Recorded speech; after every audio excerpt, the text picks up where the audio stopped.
Good morning, everyone, and thank you for being here. 2 years ago, the acting Attorney General asked me to serve as special counsel, and he created the special counsel's office. The appointment order directed the office to investigate Russian interference in the 2016 presidential election. This included investigating any links or coordination between the Russian government and individuals associated with the Trump campaign. Robert Mueller was not a political man. That was the point of him, and ultimately, the source of his agony. Robert Swan Mueller III, the former director of the Federal Bureau of Investigation and special counsel in the investigation into Russian interference in the 2016 election, died on Friday, March 20th at the age of 81. His family confirmed the death in a statement Saturday, asking that their privacy be respected. Mueller had been battling Parkinson's disease since at least 2021, a diagnosis his family disclosed publicly last August. He was survived by his wife of nearly 60 years, and Cabell Standish, their 2 daughters, and 3 grandchildren. The response to his death came almost immediately from 2 ends of the American political spectrum, and the contrast could not have been more stark. President Donald Trump wrote on Truth Social, "Robert Mueller just died. Good, I'm glad he's dead. He can no longer hurt innocent people." Senator Mark Warner told reporters, "I joined many Americans mourning the loss of Robert Mueller. He led a career of public service, always committed to the rule of law." Who was Robert Mueller, and why does his name still produce such opposite reactions 7 years after his investigation concluded? Mueller grew up outside Philadelphia and graduated from Princeton University. He then did something that set the course of his entire life. He volunteered to serve as a Marine Corps officer during the Vietnam War. He led a rifle platoon. He was awarded a Bronze Star for heroism, a Purple Heart, and 2 Navy Commendation Medals. After the war, he enrolled in the University of Virginia School of Law, graduating in 1973. For decades, Mueller built a career as a federal prosecutor, methodical, quiet, relentless. He oversaw high-profile prosecutions, including those of Panamanian dictator Manuel Noriega and New York mob boss John Gotti. He had no enemies and no allies in the partisan sense of those words.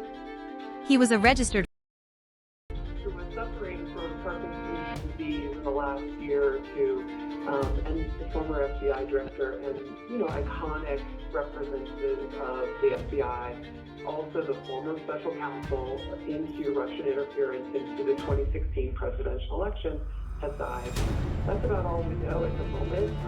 We knew that he was ill and had been ill for a while, living in a senior living center outside Charlottesville, Virginia, and so this is not entirely unexpected, but it's very sad for the FBI family that looked up to him and really revered his service to the U.S. government and the American people.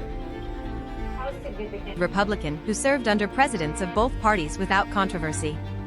In September 2001, President George W. Bush named him director of the FBI. The Senate confirmed him unanimously. He took office 1 week before the September 11th attacks changed everything about what the FBI was supposed to do. Mueller spent his first 12 years in the job transforming the Bureau from a law enforcement agency focused on crime into a national security institution built to fight terrorism. When his 10-year term ended, President Obama, a Democrat, asked him to stay. He agreed. He became the second longest-serving FBI director in history, behind only J. Edgar Hoover. He spent several years in private practice after 2013. Then in May 2017, Deputy Attorney General Rod Rosenstein asked Mueller to return to public service one more time, as special counsel to lead the investigation into allegations that Russia had interfered in the 2016 presidential election and that the Trump campaign may have coordinated with that effort. It is impossible to overstate how much the 22 months that followed defined Mueller's legacy, and divided America over what that legacy meant. Mueller built his team silently. He worked without leaks. He brought charges against 34 individuals and 3 companies. 7 of Trump's associates pleaded guilty, including his campaign chairman Paul Manafort and political operative Roger Stone. In April 2019, he released a 448-page report. Its findings were precise and, for many, frustrating in their precision. Russia had interfered in the 2016 election. That finding was unequivocal. There was no criminal conspiracy between the Trump campaign and Russia. That finding was equally clear. On the question of whether Trump had obstructed justice, Mueller made a deliberate and historically unusual choice. He neither accused nor exonerated.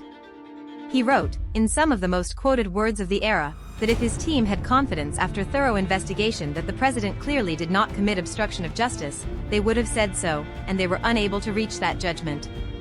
That sentence has been argued over ever since. Trump called the investigation a witch hunt and a hoax.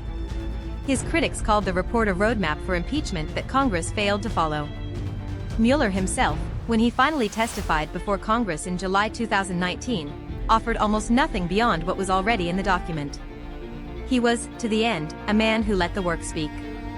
In a 2021 podcast, near the end of his public life, Mueller reflected, each person must determine in what way they can best serve others in a way that will leave them believing that their time has been time well spent.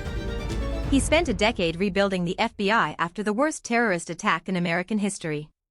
He spent 2 years leading one of the most consequential and divisive investigations in Justice Department history. He served under 4 presidents from both parties. He was a Marine, a prosecutor, a director, and a special counsel. He received his Bronze Star in Vietnam more than 50 years ago. Robert Mueller died on March 20, 2026. He was 81 years old.